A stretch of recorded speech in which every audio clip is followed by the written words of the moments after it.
Baik, bismillahirrahmanirrahim. Assalamualaikum warahmatullahi wabarakatuh. Hari ini kita akan melanjutkan materi tentang tutorial Power System Analysis Software menggunakan ETAP ya. Jadi untuk Power System Analysis Software ini sendiri, kita sebetulnya yang penting adalah mengetahui bagaimana fungsi dari software tersebut gitu ya. Jadi berapa tegangan yang kita inginkan, terus kemudian berapa kualitas daya yang kita harapkan, gitu ya. Serapannya seperti apa, lossesnya seperti apa, gitu ya. Terus kemudian harmonisa keberapa yang kita lihat, terus kemudian short circuit contribution terhadap jaringan, gitu ya. Short circuit contribution terhadap perangkat gitu, itu lebih penting kita ketahui daripada software etapnya itu sendiri gitu ya. Jadi sekali lagi etap hanya tool gitu ya, tapi untuk analisis bagaimana kita menceritakan dan kebutuhan di jaringan itu lebih utama. Nah, untuk kelemahan beberapa power system analisis gitu ya, itu biasanya dia terkait dengan VAR support-nya gitu, jadi hitungan VAR support-nya itu masih belum terlalu terlihat. Kita juga biasanya nanti akan berusaha mengabaikan nilai VAR support-nya, meskipun itu nanti juga akan mempengaruhi losses-nya. Terus kemudian capacity constraint dari pembangkitnya itu sendiri belum begitu terlihat. Kestabilannya kita hanya melihat pada kondisi steady state gitu ya biasanya. Kondisi transient sebenarnya juga bisa kita lihat, tapi hanya saat on off pembangkitnya dan kualitas atau kebutuhan cadangan dari pembangkit.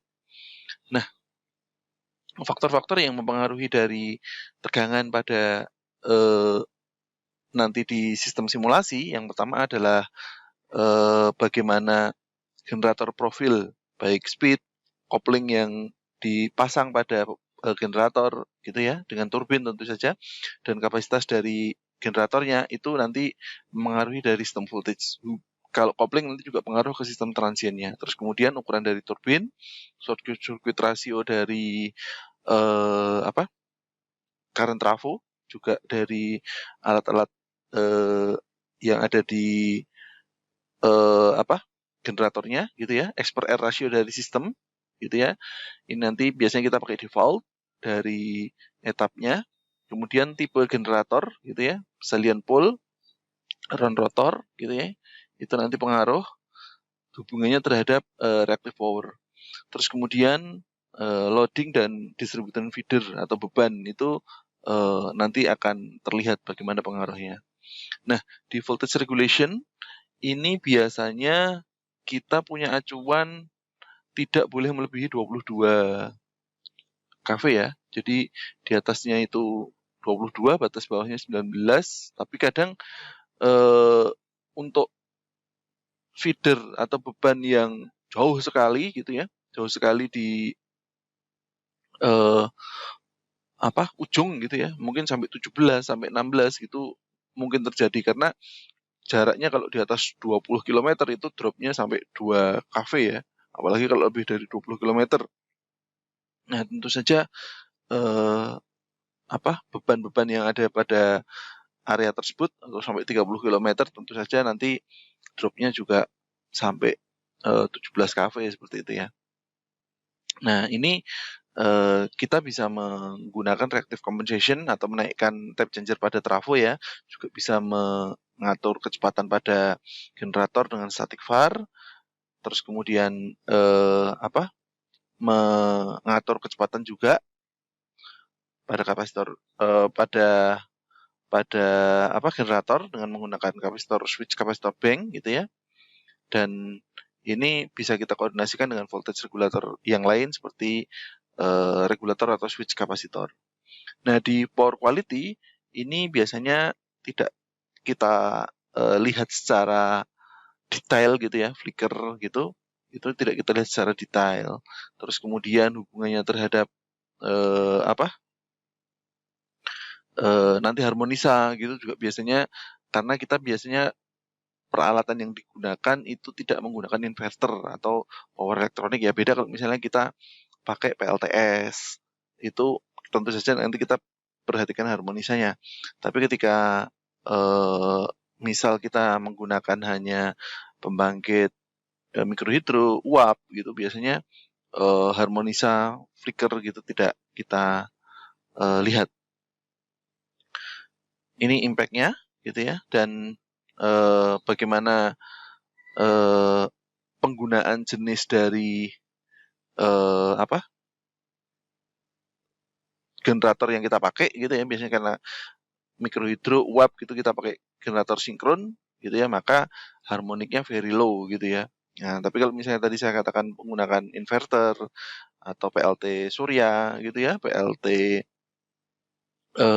Bayu gitu ya, nah itu menggunakan harmonic contribution yang signifikan gitu ya, gitu. Nah, karena kita pakai synchronous generator, tentu saja volt contribution atau short circuit-nya itu nanti akan tinggi. Nah, tentu saja kita perlu melihat bagaimana koordinasi relay. Nah, koordinasi relay ini nanti akan dibahas di sistem proteksi gitu ya. Kalau di sini lebih ke arah bagaimana pengaruh pembangkit terhadap interkoneksi gitu ya. Nah, di sistem yang nanti akan kita lihat gitu ya, ini kondisinya biasanya kalau saat running load flow itu hanya melihat saat kondisi steady state gitu ya. Beda nanti kalau misalnya kita melihat saat on off itu baru lihat transiennya. Tapi kalau hanya running jalankan load flow gitu, itu hanya kondisi steady state-nya gitu. Terus kemudian penjelasannya mengenai steady state stability gitu, stable setelah ada small disturbance, misal load disturbance atau switching on off ya. Kalau transient itu mempertahankan sinkronisasi dari generator ya. Itu misal ketika terjadi kehilangan beban atau misal terjadi perubahan pembangkit gitu ya, pembangkitnya on, pembangkitnya off, itu transient stability-nya terhadap suatu bus, terhadap suatu perangkat itu seperti apa nih, nanti bisa kita lihat pakai etap gitu.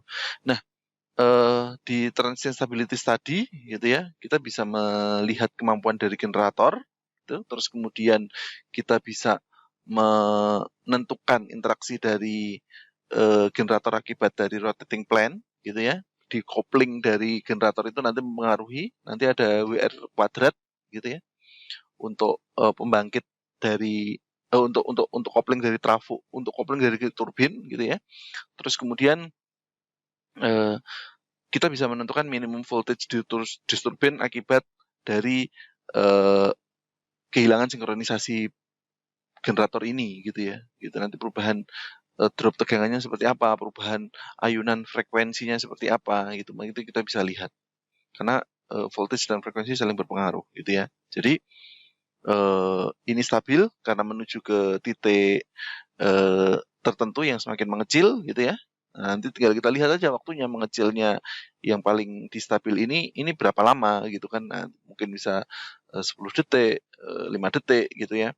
Nah, ini tidak stabil karena semakin membesar meskipun ini nilainya tidak ada berosilasi, tapi nilainya semakin membesar gitu ya. Nah, ini juga sama berosilasi terus dan amplitudenya semakin besar gitu, tidak stabil juga. Jadi kondisi stabil meskipun osilasi dia pada tertentu mengecil gitu. Nah, di transient stability ini gitu ya, kita memerlukan kemampuan untuk mengetahui bahwa tidak selalu terjadi gitu ya pada saat swing instability pertama gitu ya, tapi bisa terjadi pada swing instability pada superposisi yang kedua dan seterusnya gitu ya. Jadi biasanya kita lihat periodenya 3 sampai 5 detik after di turbin dan bisa dilebihkan sampai 10 detik karena kadang normalnya itu nanti bisa terjadi pada detik ke 8, pada detik ke berapa. Nah, karena kalau hanya pertama gitu ya, ini kita hanya melihat osilasi yang pertama saja, itu first gitu kan. Nah, itu belum stabil, swing instability-nya belum normal lah gitu ya. Nah, baru superposisi pada osilasi yang berikutnya gitu nanti kita bisa tahu oh ini semakin mengecil gitu. Makanya kita ordernya jangan millisecond gitu ya, ordernya second gitu. Nanti saat di etapnya kita pasang atau kita tentukan. Nah, di kestabilan gitu ya, kestabilan itu mengakibatkan short circuit, tentu saja pengaruhnya nanti ke short circuit. Terus kemudian losses yang terjadi pada network gitu ya nanti akan semakin besar, loss generatornya juga akan semakin besar. Kemudian switching operation misal pada saluran transmisi atau pada kapasitor itu nanti akan berpengaruh dan itu nanti akan berpengaruh ke load dan voltage gitu. Nah, di sistem network study ini kita punya istilah gitu ya. Yang pertama adalah load flow study yang mengetahui alirannya dayanya berapa gitu ya yang masuk ke dalam sistem gitu kan. Yang masuk ke dalam beban itu berapa. Terus kemudian tadi transient stability itu tadi melihat pengaruh pembangkit kalau misalnya dia in atau out pada sistem. Terus kemudian short circuit study itu kaitannya dengan pengaruh imbas dari short circuit apabila terjadi gangguan gitu ya pada bus-bus yang kita khawatirkan atau bus-bus yang kita lihat gitu nanti pengaruhnya kontribusi terhadap sistem itu berapa gitu ya kontribusinya. Dan relay coordination ini biasanya nanti sudah ada di proteksi gitu ya. Kita softwarenya biasanya pakai etap, bisa juga sebetulnya pakai apa namanya? Saya lupa. Ada satu software lagi yang belum tertulis di sini. Gitu. Oke. Nah, ini tadi sama yang perlu kita tentukan yang pertama adalah load flow-nya, terus kemudian current flow untuk masing-masing network nanti bisa dalam bentuk current atau real dan reactive power gitu ya. Watt atau var gitu. Terus kemudian voltage pada tiap bus gitu. Terus kemudian voltage bus yang kita kontrol, yang kita masuk ke node-node gitu ya. Terus nanti kita bisa lihat losses-nya gitu pada etap. Dan di sini kita bisa mengetahui total short circuit yang terjadi gitu ya pada node yang kita inginkan, misalnya di select semuanya jadi kita tahu totalnya berapa gitu. Terus sudut dari short circuit itu berapa dan kontribusi fault itu terhadap sistem itu berapa gitu. Nah, ini software-software yang kita pakai gitu ya. Dan langsung masuk saja ke latihan menggambarnya. Nah, di sini kita akan mulai dengan saya pakai video ya ini, jadi langsung saya dubbing saja. Di sini saya mulai dengan new project, terus kemudian kita beri nama project yang kita inginkan apa gitu ya. Beberapa saat mungkin saya percepat gitu ya. Dan jangan lupa di sini kita menggunakan kalau misalnya ini letak penyimpanannya di mana, kita mau simpan di mana gitu ya. Jadi biasanya dikumpulkan dalam satu buah folder gitu ya. Jangan lupa kalau kita pakai satuan English tadi, artinya dia bentuknya feet gitu ya. Tapi kalau misalnya kita menggunakan metrik, itu menggunakan sentimeter, meter gitu ya. Jadi silahkan dibiasakan saja. Nah, nanti karena ini bentuknya English ya, jadi satunya English feet atau inci gitu, maka bentuk trafonya pun juga seperti ini gitu ya. Dan nanti untuk mengetahui single line-nya, ini nanti ada di paling kiri ini. Nah, ini nanti kita ini lagi di setting standar yang kita pakai gitu ya, gitu. Bisa juga seperti ini. Ini setelah tadi memasang menggunakan standar English, kita pakai standar IEC, frekuensinya 50. Tapi kalau di awal kita langsung milih metrik, nanti frekuensinya langsung 50 Hz kok. Gitu. Itu untuk date format juga sama. Nah, di sini kita juga di project bisa mengubah nama project kita. Itu nama project, engineer-nya siapa, seperti itu. Termasuk juga nanti mengubah jenis-jenis beban. Itu nanti pengaruhnya, misal waktu beban puncak, luar waktu beban puncak, dan lain-lain. Nah, kemudian di sini kita buat yang namanya slack bus ya.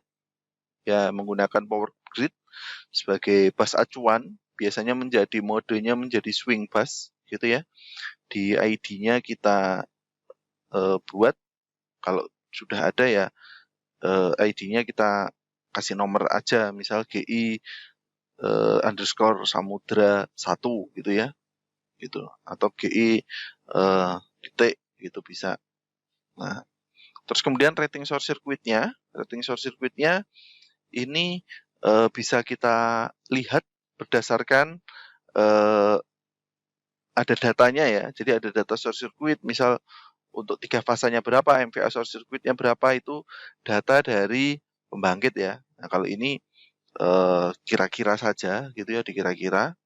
Untuk MVA source circuit 1 fase sama 3 fase biasanya berbeda ya, gitu. Berbeda. Nah, nanti pengaruh X per R dari trafo yang ada di GI gitu ya, itu nanti akan berbeda gitu. Jadi ini biasanya data yang ada di mana? Gardu induk gitu. Bisa ditanyakan di gardu induk. Kemudian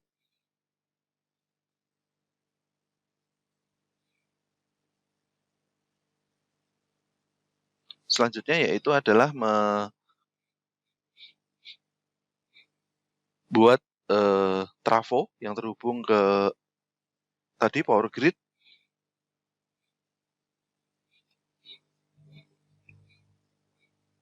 Ini otomatis ya, langsung masuk ke node.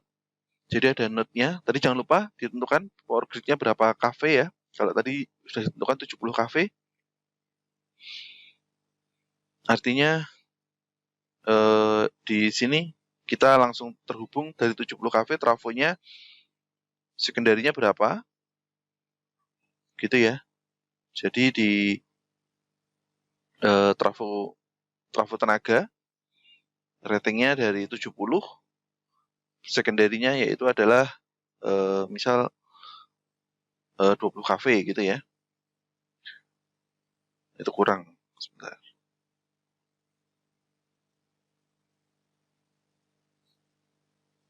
Harusnya bukan 2 kV, tapi 20 kV ya. Karena saluran distribusi yang kita pakai di sini 20 kV. Karena kalau hanya 2 kV kurang. Gitu. Dibenerin nggak ini? Ya kan, dibenerin. Nah, tapi ini ingat, nanti busnya berubah ini. Nah, nanti di atasnya busnya ini juga harus diklik lagi. Kalau bentuknya seperti itu, busnya harus diklik, ngubah juga. Karena tadi udah terhubung. Beda kalau kita dari awal udah 20 kV, maka otomatis akan langsung 20 kV gitu ya. Tapi kalau misalnya salah gitu tadi, ya harus dirubah dulu busnya 20 kV gitu. Baru ke jenis rating sudah. Terus tadi typical X per R-nya kita pakai default ya. Nanti jangan lupa masuk ke situ dulu. Baru tipe trafonya nanti pilih, misal onan, terus tipe minyaknya mineral oil, terus yang tipe dry, gitu ya. Oke, kemudian PMT biasanya ditentukan berdasarkan tegangan yang diinginkan. Ya kalau misalnya 20 kV berarti kita pakai library saja, pakai 24 kV gitu ya, karena 20 kV kan, berarti kita lebih besar ya, 24 kV. Terus kemudian untuk apa? Nanti biasanya juga kita lihat arusnya yang melewati PMT itu berapa. Ya, kita orderkan saja arus short circuit-nya ya, arus short circuit-nya ya, misal 1250 atau 2500. Oke, kemudian yang ini adalah nama busbarnya kita rubah gitu ya. Sebetulnya busbar ini GI, ya, GI-nya ya di sini sebetulnya.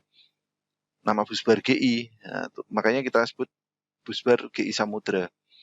Nah, di sini sebetulnya untuk analisis 20 kV kita sebetulnya di apa ya, disarankan gitu ya menggunakan saluran transmisi ya. Jadi bukan menggunakan kabel editor seperti ini. Karena kita menggunakan kawat ya gitu. Jadi kalau kabel ya kan tidak semua yang di Indonesia ini menggunakan kabel ya, apalagi di situ menggunakan XLPE. Jadi biasanya disarankannya menggunakan saluran transmisi. Nanti jangan lupa mengatur GMD dan GMR dari kabelnya. Tapi nggak apa-apa kalau misalnya di sini menggunakan kabel. Kita di sini biasanya punya library sendiri yang sudah disimpan berdasarkan SPLN, tapi kalau enggak jangan khawatir. Jadi library yang kita pakai pasti deket-deket sekitar situ ya, untuk kawat 35, kawat 70, kawat 120 gitu ya. Itu harapannya kita mendekati di situ, nggak akan beda jauh kok. Nanti kalau misalnya mau diedit berdasarkan standar SPLN untuk urutan positifnya, urutan negatifnya maupun urutan nolnya, itu bisa kita edit sendiri dengan mendekati nilai istilahnya nilai ukuran penampang dari kawat atau kabel yang kita pakai gitu ya, gitu. Nah, jadi library ini library khusus yang sudah ada SPLN-nya gitu kan. Ini nggak ada masalah. Oke. Nah ini kalau misalnya kita punya library sendiri, ingat ya, kalau misalnya kita punya tipe ini aluminium gitu biasanya, nah, nanti kawatnya berapa, ya udah nanti langsung masuk ke panjang kawatnya berapa, toleransinya bukan andongan ya, lendutan misal gitu dia 5%, 2%, sekitar segitu. Tapi kalau misalnya kita mau nolkan juga nggak ada masalah. Ini 250 meter. Karena 4 kilo gitu ya, boleh dibuat di situ. Terus kemudian jangan lupa juga kalau misalnya kita mau PMT untuk nanti on off, membuka atau memutus kabelnya, maka kita gunakan saja circuit breaker yang ada di situ ya. Jadi saat nanti analisis transient enak itu. Misal saat kondisi misal kabel ini putus gitu ya, kabel ini putus, maka circuit breakernya aja seakan-akan itu dibuka gitu ya. Gitu. Jadi tidak harus istilahnya? Tidak harus mengganti atau mendelete salurannya gitu ya. Itu. Dan kita ulangi langkah-langkahnya yang sama, saya percepat. Sama ya. Ini kita buat beberapa, itu bisa di copy paste.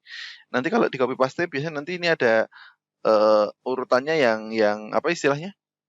Yang loncat gitu ya. Jadi 1, 2, 3, nanti biasanya 1, 3, 5 gitu. Nah, nomor 2-nya itu nanti ada di ada di pembuangan sampahnya itu ya. Jadi di pembuangan sampahnya nanti bisa di-delete, baru nanti angka 2-nya misal kabel 2 gitu nanti bisa dipakai. Kalau enggak nanti indeksnya istilahnya loncat gitu ya, 1, 3, 5 gitu. Angka yang di copy itu hilang di tempat sampah sebelah kiri. Ini nanti pojok kiri ini harus delete dulu untuk yang tersimpan gitu. Ini sama, kita menggunakan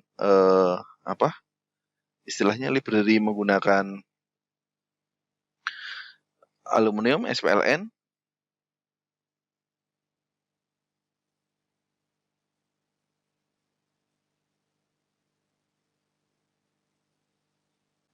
Oke. Kemudian untuk pemasangan Helvetic Circuit Breaker-nya juga sama, gitu ya. Jadi kita tentukan saja semuanya yang ada di sini. Ini indexingnya, jadi jangan lupa setelah dipasang namanya harus dirubah, gitu ya. Oke, untuk menghubungkan antara dua pasang kabel, busnya nanti akan berubah dengan sendirinya, gitu ya. Jadi antara line dan line itu nanti akan tercipta bus sendiri, gitu ya. Jangan khawatir, busnya bisa sampai ribuan, gitu ya. Jadi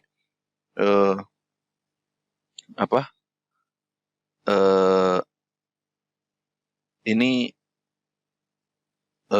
nggak ada masalah.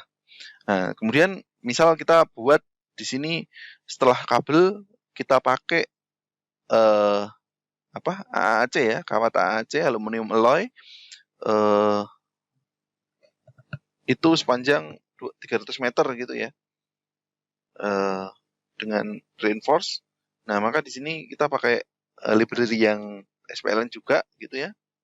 Nah, ini AAC tadi ada 30, 70, 120 gitu ya. Ini sudah punya library sendiri dengan SPLN, tapi kalau misalnya kita belum punya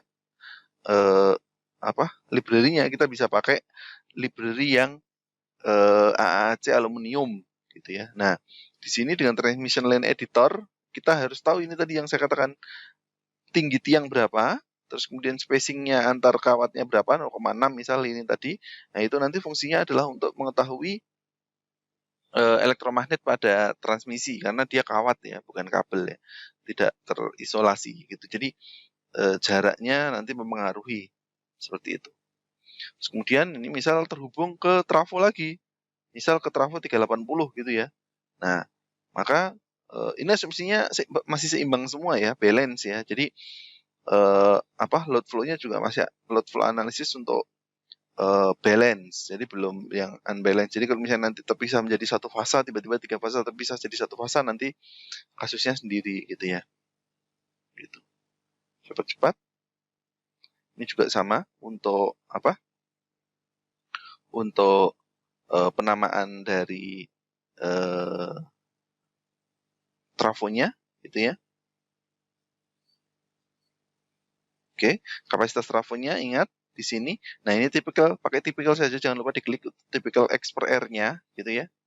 Tipikal X per R-nya ada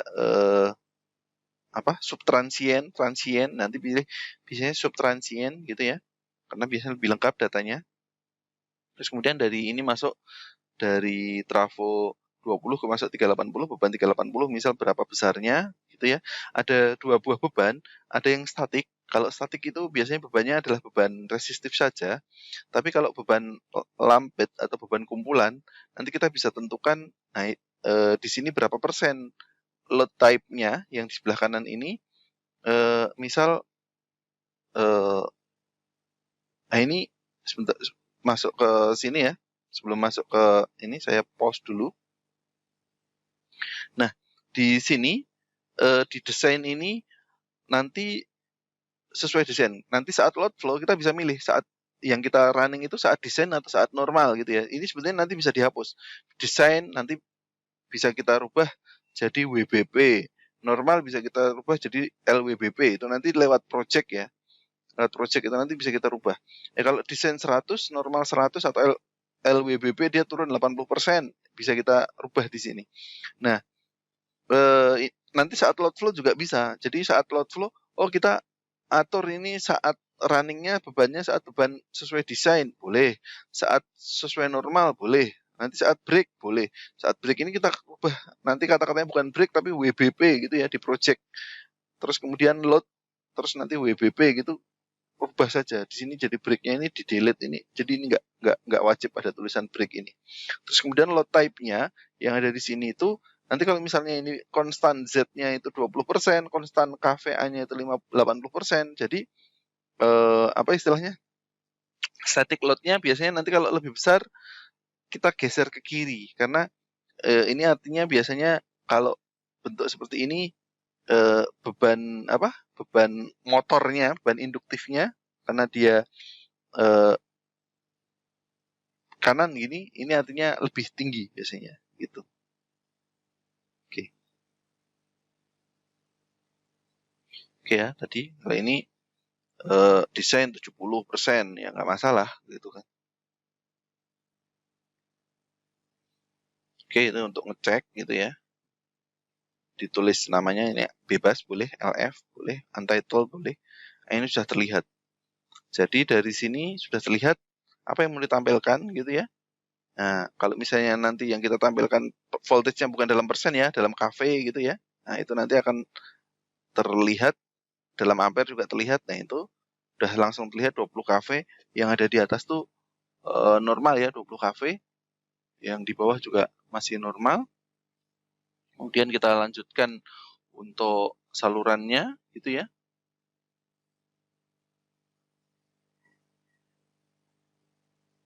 Ini pengulangan saja. Itu harus tekun untuk mengatur ininya supaya tampak terlihat rapi gitu ya. Ini panjangnya 5 kilo 5 meter, 5.000 meter atau 5 kilometer gitu ya. Itu.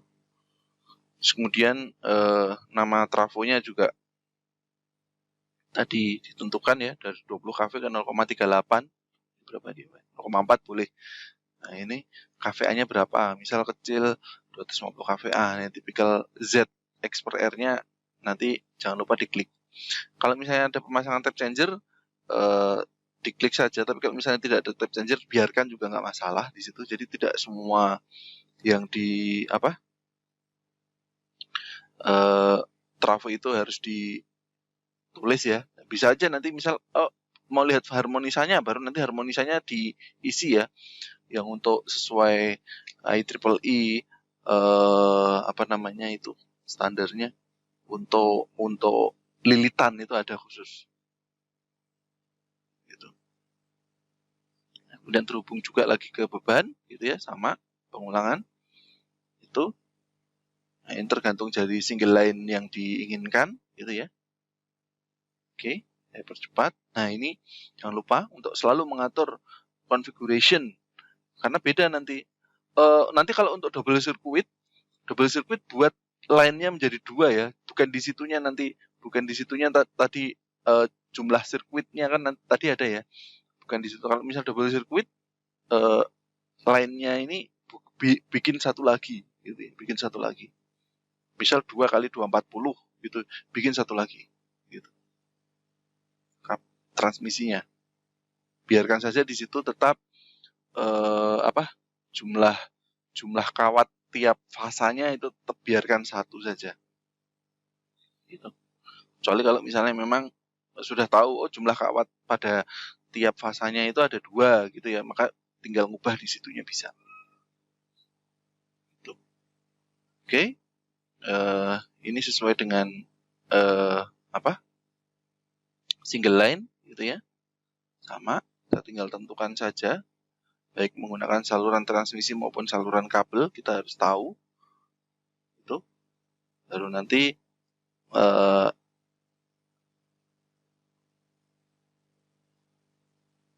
yang terakhir kita mengetahui berapa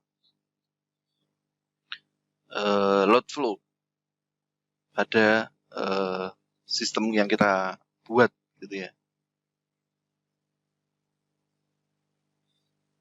Gitu. Ini sudah dibuat semuanya. Oh, tadi ini error ya. Jadi masih ada error. Errornya apa? Saya ulangin lagi tadi. Sudah dipasang. Dan errornya yaitu adalah positive required impedance-nya belum diisi. Gitu. Jadi library pada itunya belum ada. Tuh. library pada itunya belum dipasang. Nah, conductor library-nya belum dipasangkan. Nah, itu. Diklik. Harusnya ada nilainya yang di atas tadi itu. Menggunakan aluminium, kawat berapa, 240 gitu. Baru oke. Semakin besar penampang kawatnya, semakin losses-nya semakin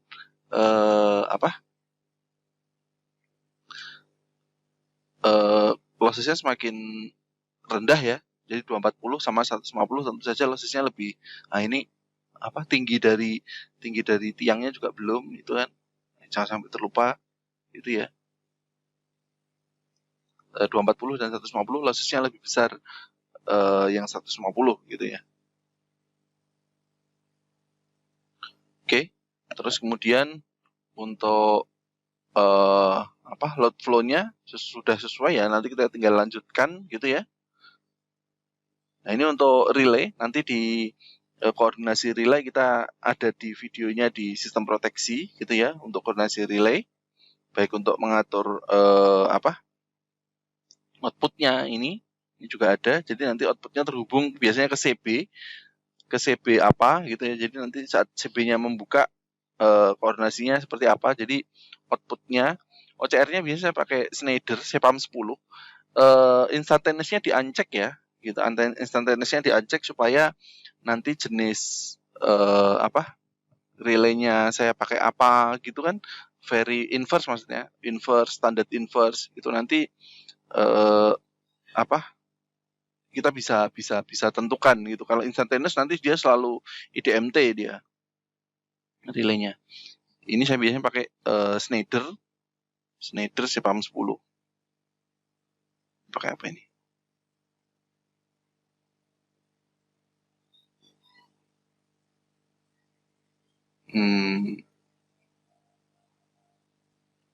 Dia pakai Merlin Gerin mungkin, ya. Sama, CPAM 1000. Saya pakai CPAM 10. Nah, ini instantaneousnya di-uncheck supaya nanti extremely inverse-nya main gitu. Nah, nanti jenis-jenisnya untuk TMS, time multiplier setting sama plug setting multiplier PSM-nya nanti ada di kuliah sistem proteksi gitu ya. Untuk menentukan urutan koordinasi gitu ya. Ini juga sama. Rasio CT-nya harus tahu ya, apakah 400 ke 5, 200 ke 5 gitu ya. Itu harus tahu berdasarkan arus rating peralatannya gitu kan. Gitu. Untuk current trafo-nya. Gitu. Ini fungsinya nanti untuk koordinasi relay. Gitu. Ini sama, pilih jenis relaynya. Gitu ya. Nah, sudah. Nanti kalau misalnya nanti kita lihat yang ada di sini, ini nanti jenis gangguannya ya. Kita beri gangguan di short circuit gitu, pakai nilai yang ada di sini. Itu pengaruhnya apa? Nanti dia bisa membuka angka 1, 2 dan seterusnya gitu.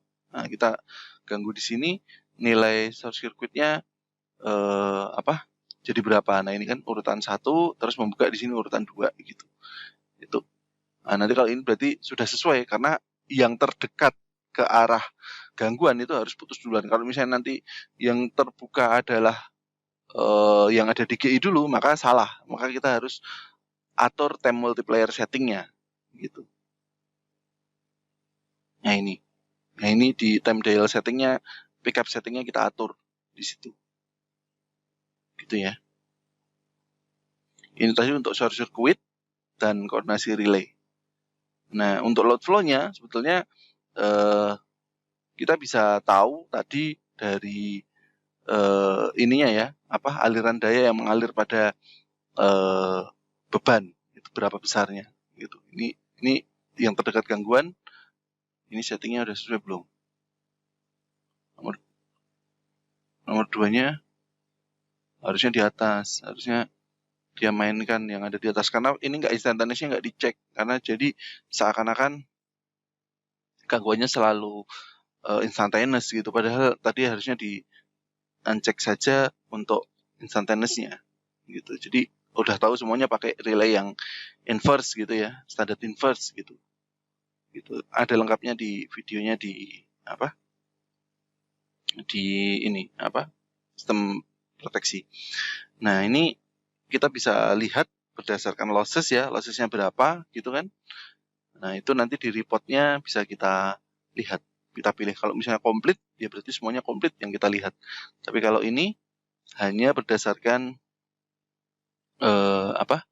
lossesnya saja gitu ya, berarti yang keluarnya adalah lossesnya saja. Nanti bisa PDF atau hanya tampilan saja. Ini tadi yang dipilih losses ya. Nah, nanti project location nanti dilihat bisa ngubah engineer kontrak itu bisa nanti dilihat di project ya. Itu nanti biar report kita bagus gitu.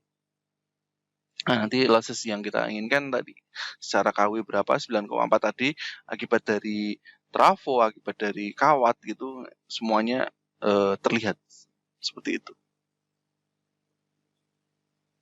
Summary all gitu ya. Ini MS Word bisa, kalau cuma viewer doang bisa tadi ya dipilih. Tuh. Itu sampai beberapa lembar ya. Ini sampai 2 lembar sebenarnya nanti bisa banyak tergantung komplit atau tidaknya yang kita inginkan. Save dalam bentuk file OT dan nanti bisa kita buka lagi. Oke, seperti itu. Mudah-mudahan bisa diikuti untuk aliran daya yang dipakai di etap. Baik etapnya sekarang yang 19 sudah ada versi studentnya gitu ya.